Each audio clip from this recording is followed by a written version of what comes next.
Le président Kadhafi leur avait tout donné. L'erreur que j'avais dit aux Libyens, c'était d'avoir ouvert leurs bras à la France. Parce que ils ont fait rentrer le loup dans la bergerie, avec ces talonnettes-là, Nicolas Sarkozy. Je l'ai dit haut et fort, parce qu'il connaît bien mes interventions. Ils ont fait rentrer le loup dans la bergerie. Et c'est comme quand la personne qu'on veut, qui a ce dernier jour dans les camps de la mort au niveau des États-Unis, qu'on nous dit, bon, ton dernier repas, tu veux manger quoi? On lui donne tout ce qu'il veut.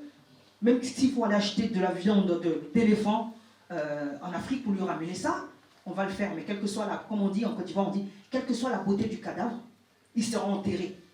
Donc, quel que soit tout ce que Kadhafi a donné à la France, il a même dédommagé les victimes de l'avion UTA et tout, de l'avion UTA, oui, je dis bien. Malgré tout ça, ils ont fait ce qu'ils avaient à faire. C'est-à-dire, ils ont fait l'infaisable.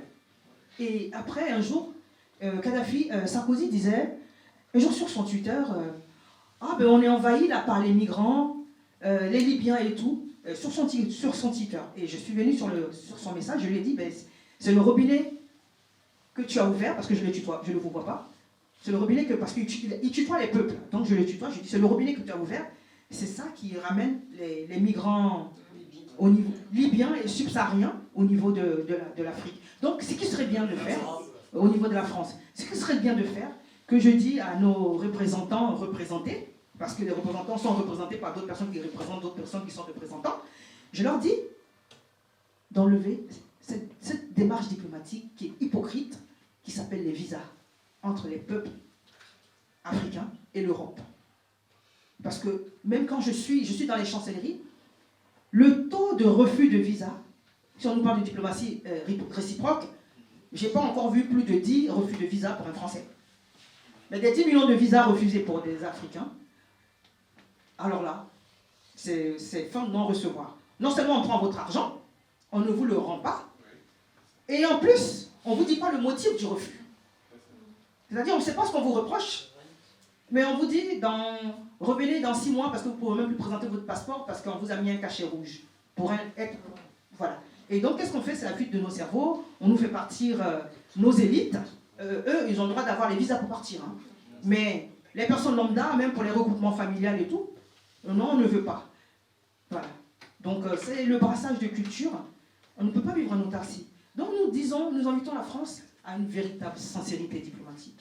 Je vous regarde bien dans les yeux, je vous le dis, en tant qu'élu local, parce que je suis une élue en France, dans la commune de Sevran, et je suis la présidente du collectif des Français d'origine ivoirienne et des Amis de la Côte d'Ivoire. Donc je représente également les binationaux et aussi les expatriés. Et je vous invite à suivre notre live, toujours sur JMTV+, pour vous dire que nous avons besoin, les peuples libérés, parce que nous sommes libérés, hein. Nous ne sommes pas des Slaves. Donc nous sommes libérés. Nous invitons les peuples européens à une diplomatie sincère. Il est important d'avoir une réciprocité diplomatique. Et personne ne pourra faire cette diplomatie-là à notre place. Il faut des humains pour parler des choses qui concernent les humains. Voilà. Donc je vais vous lire nos 11 accords, enfin des accords néocoloniaux. Et donc j'ai intitulé le sous-titre de notre conférence du jour, Brisons les chaînes du néocolonialisme. Il est important que ces chaînes soient brisées, tant dans les bras, dans les pieds et dans le subconscient de l'Africain, mais en même temps de l'Européen. Parce que quand l'Européen voit l'Africain, il croit qu'il a des chaînes dans la tête, alors qu'il n'en a plus. Il n'en a pas. Et donc nous disons à ces maréchals, à ces forgerons qui ont fabriqué les fers, qui sont des maréchals ferrants, on vous dit que ces fers-là, faites des trousseaux de clés, parce que nous on a déjà les doubles des clés de notre libération, et personne ne viendra nous prendre ce trousseau de clés-là, parce que personne n'arrêtera. Je dis bien, personne n'arrêtera cette révolution qui est en marche. Tout ce que je veux dire, j'invite les Européens, les Maghrébins, à suivre ce vent de libération qui est encore venu d'Afrique, qui vient de l'Afrique noire, subsaharienne. Si vous nous aidez à vous aider, l'humanité sera tout entière libérée. Parce qu'il faille que l'Afrique soit libérée, parce qu'elle est le grenier de l'humanité. Elle est la source de la vie et de la survie. Il est important que les Européens comprennent cela. Donc je vais lire les 11 accords de coopération dont le journal, sur le site du Sénat, vous trouvez tous ces accords-là. Et il faut que nous apprenions à lire, à nous cultiver. Il est important que quand on a un magnifique panel de personnalités comme ça, avant même, quand on vous annonce les noms des personnes, les 11 accords, madame, quand on vous annonce ces personnalités-là, il faut que vous soyez curieux de savoir, ah, on nous a annoncé Lasconi. Mais qui est Lasconi? On nous a annoncé Fabrice. Qui est Fabrice? On nous a annoncé Ayat Bati. Qui est Ayat? On nous a annoncé Maouté Makissoussila. Qui est Maouté Makissoussila? On nous a annoncé Madame Miresaki. Qui est Madame Miresaki? On nous a annoncé. C'est de ça qu'il s'agit. Donc je vais vous lire les 11 accords sur lesquels nos nouveaux partenaires, ça doit être votre Bible au quotidien, pour que vous puissiez comprendre les mots qui nous minent. Donc je vais vous lire les 11 accords. Les 11 accords, et qui concernent même les pays de l'outre-mer, hein, parce qu'on nous parle que des 14 pays africains, mais c'est faux, ça concerne même l'Afrique du Sud et ainsi de suite. Donc, le premier accord, qui est accord de la dette coloniale pour le remboursement des bénéfices de la colonisation. C'est-à-dire, les États nouvellement indépendants doivent rembourser les coûts des infrastructures construites par la France pendant la colonisation. C'est-à-dire que nos grands-parents qui ont fait les chemins de fer, dans nos villages, là, c'est qu'ils ont fait. Parce que presque dans toute l'Afrique, on va prendre par exemple l'exemple de la Côte d'Ivoire, tous les tronçons des grandes routes sont habités de villages. Et tout cela, c'était des camps de travaux forcés. Jusqu'à ce que, grâce à la diplomatie aussi du président Félix Houphouët-Boigny, qui a permis que les travaux forcés soient abolis. Ça aussi, c'est aussi quelque chose à reconnaître et à connaître. Donc voilà. Et l'article, nous recherchons toujours, je suis dans l'article 1, hein, de la dette coloniale pour les remboursements des bénéfices de la colonisation. Nous recherchons toujours les détails des coûts, l'évaluation des bénéfices et les conditions de paiement imposées par la France aux pays africains. Jusqu'à aujourd'hui, on ne sait pas à qui on doit, mais on doit payer. On doit payer cash. Kézanne vous invite à entrer dans une nouvelle ère digitale. Kézanne ouvre une infinité d'opportunités avec un accès. L'accord numéro 2 nous parle de la confiscation automatique des réserves financières. C'est-à-dire, les pays africains doivent déposer leurs réserves financières auprès de la Banque de France. Ainsi, la France garde secrètement les réserves financières de 14 pays depuis 1961. Mais elle garde aussi les réserves des peuples des Outre-mer aussi. Pourtant, les Antilles ne sont pas dans la zone CFA, mais ils sont considérés comme des peuples des CFA. Alors, parmi ces pays, on va dire ouvertement, ils ont dit que c'est on a le Bénin, le Burkina Faso, on a la Guinée-Bissau, on a la Côte d'Ivoire, on a le Mali, on a le Niger, on a le Sénégal, on a le Togo, on a le Cameroun, on a la République centrafricaine, on a le Tchad, on a le Congo-Brazzaville, on a la Guinée équatoriale et on a le Gabon. Voilà. Ça, c'est pour ceux qui ont eu le courage de donner ces listes des noms. Mais tous les autres qui sont sur le continent africain, et même dans les dom-toms, en font partie jusqu'aux Antilles, jusqu'en Haïti. Ainsi, la gouvernance des politiques monétaires reste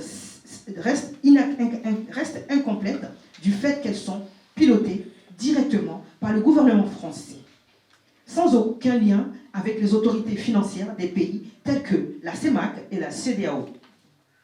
Ainsi, du fait des conditions qui lient les banques des zones économiques et financières, elles sont obligées de garder 65% de leurs réserves de change dans un compte d'opération tenu par le Trésor public français, ainsi que 20% supplémentaires afin de couvrir les risques financiers.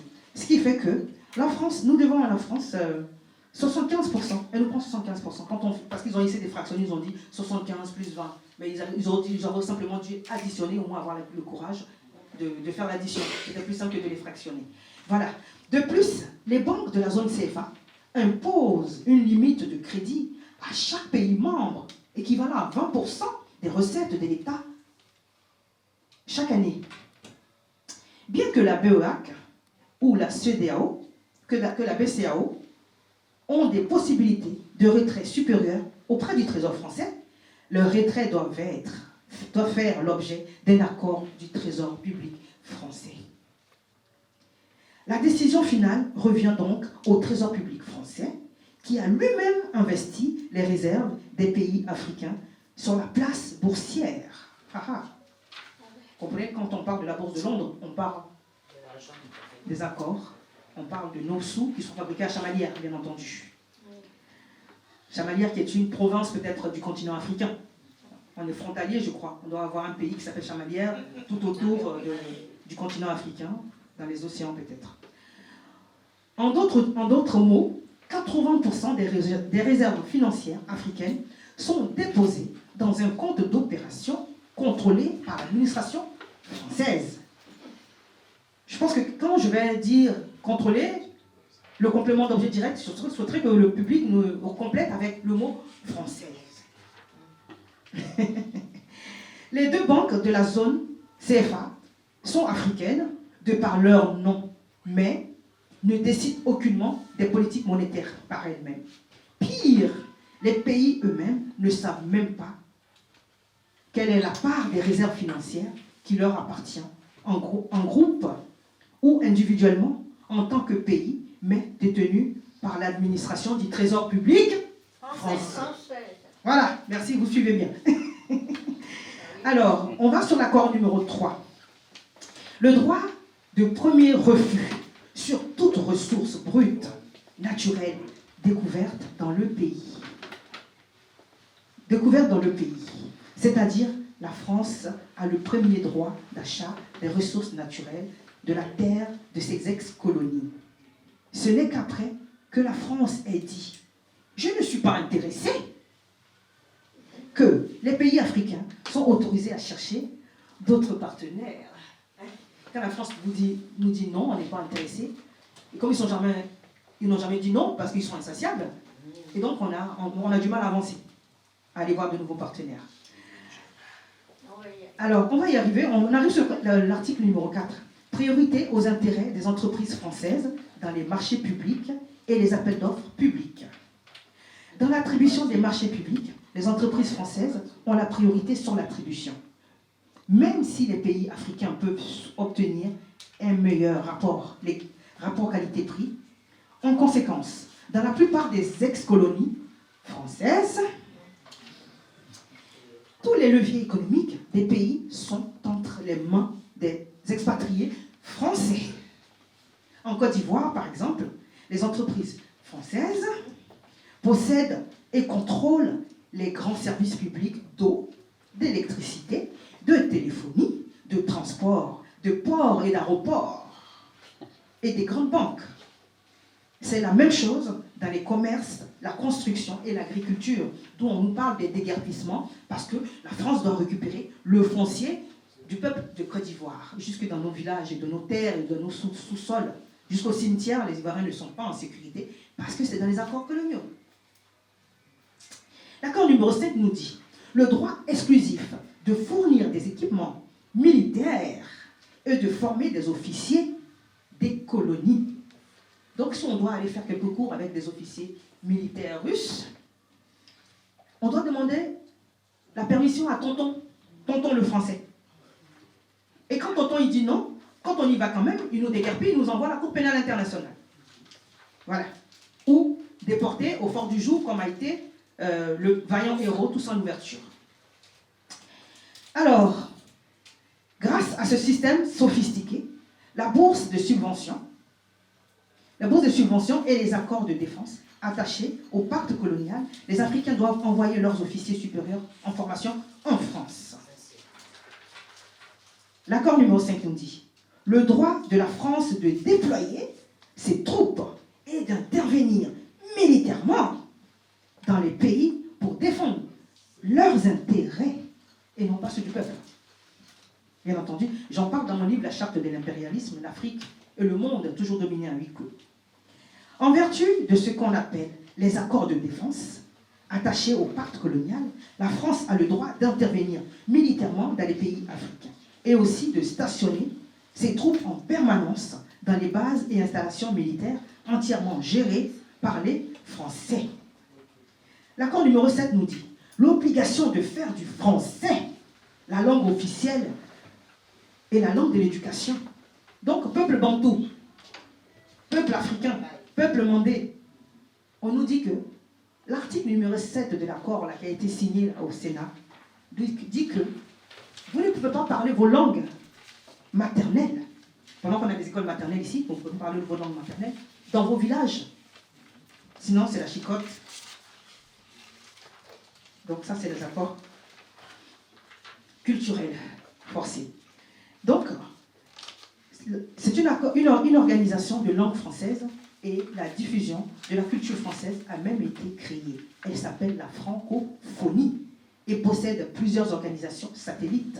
Ces organisations sont affiliées et contrôlées par les ministres français des Affaires étrangères. L'accord numéro 8, j'ai presque fini, ne vous inquiétez pas.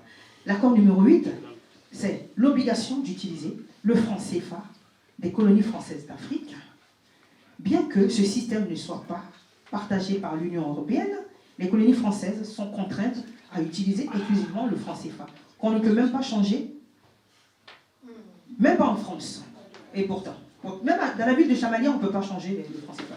Pourtant, c'est fabriqué là-bas. Alors, l'accord numéro 9 nous dit l'obligation d'envoyer en France un bilan annuel et un rapport d'état des réserves.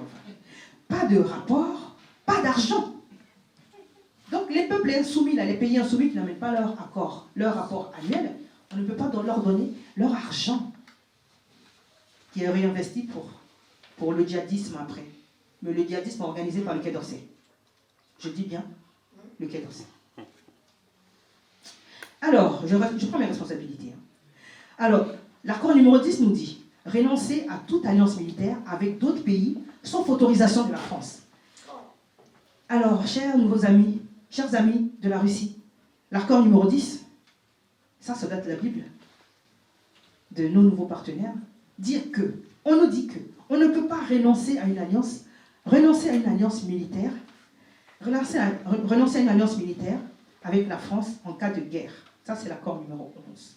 L'accord numéro 10 nous dit qu'on ne peut pas aller voir un général pour lui dire « Nous avons décidé de prendre nos responsabilités et qu'on a besoin d'être protégés par des accords de coopération qui étaient supposés payer aux frais de contribuables pour protéger les populations qu'on est supposé protéger. Et c'est nos surveillants qui nous agressent. On ne peut pas aller chercher l'ours de Russie pour dire on est attaqué par l'attaquant qui nous attaque depuis plusieurs années, qui est un attaquant de pointe et qui en échange de ça, il nous donne des fusils en bois pendant qu'ils ont des armes sophistiquées. On ne peut pas se défendre à part en passant par eux pour qu'ils nous donnent leurs invendus d'armes. C'est un peu dans ce sens-là. Ce qui a fait que quand le président Gbagbo a commandé les armes biélorusses, la France, sous le haut braconnage politique de Jacques Chirac, ont bombardé l'armement de la Côte d'Ivoire du président Laurent Gbagbo. Nos avions, nos Sukhoi ont été neutralisés parce que c'est l'accord numéro 10. C'est sur ça qu'ils se sont alignés. Donc, je vais finir. Donc, l'accord numéro 11 nous dit l'obligation de s'allier à la France en cas de guerre ou de crise mondiale. Plus d'1 million de soldats africains ont combattu pour la défaite du nazisme et du fascisme en France lors de toutes ces guerres. Et ils n'ont pas eu gain de cause. Et donc, c'est pour vous dire que ces accords-là ont été faits, ont été défaits, et ils sont recousus au fil rouge. Parce que maintenant, on les voit apparaître. Quand ils arrivent, on dit « Ah, cette fois-ci, ça ne marchera pas ». Vous avez bien vu, pendant la crise du Covid, il y avait l'ambassadeur de Russie, d'Ukraine, qui est parti au Sénégal et en Côte d'Ivoire pour aller enrôler les gens de force. On a sorti les articles pour dire que vous n'irez plus faire le combat, la guerre des autres. La guerre des autres, ça concerne les autres. On doit faire la lutte qui nous concerne, et la lutte qui nous concerne, c'est la lutte de la sécurité alimentaire. Je répète, la sécurité alimentaire, parce que les gens viennent, parce qu'il y a les émeutes de faim. La sécurité sécuritaire aussi, bien entendu, parce que quand je parle de sécurité sécuritaire, je m'entends, on a besoin de protéger nos familles pour pas qu'il y ait cet exode de ce périple et ce génocide en haute mer qui a lieu sous le regard hagard de toutes ces mamans qui souffrent parce que leurs enfants meurent dans l'eau, parce que c'est la seule issue que le système leur permet de faire. Pour aller dans l'eau, on ne leur demande pas de visa. Hein. Ah oui, là, il peut partir. Parce que tous nos aéroports sont pris d'assaut par l'armée française dans toutes les colonies. Elles sont, tous les aéroports, tous les ministères des Affaires étrangères, tous les ministres des Affaires étrangères du continent africain sont les vassaux du Quai d'Orsay. Et donc, ce sont eux qui décident qui a le droit d'avoir un visa, qui a le droit de partir ou pas. Donc, la seule issue qu'on leur laisse pour occuper leurs terres, c'est de les faire partir en haute mer. Parce que quand ils partent, ils partent et puis on ne sait plus qu'ils étaient propriétaires de terre. Et le seul endroit qu'on leur laisse, c'est le cimetière à ciel ouvert, qui est l'océan, qui est la mer Méditerranéenne, qui en a tellement avalé de nos enfants. Depuis plus de 600 ans, cette mer, M-E-R, fait souffrir le cœur de nos mères, M-E-R-E, de nos mamans. Les Africains sont devenus un repas pour les poissons. Exactement. C'est vraiment non seulement c'est même plus des appâts, mais c'est des apatrides. En plus d'appâts, apatrides. Donc je suis un peu dans la rime du côté culturel en même temps. Donc c'est pour vous dire que nous avons la possibilité de trouver des solutions ensemble. Et c'est ensemble que nous allons pouvoir sauver l'humanité. Donc si vous avez des questions, parce que notre conférence tire à sa fin. Merci beaucoup. On va y aller.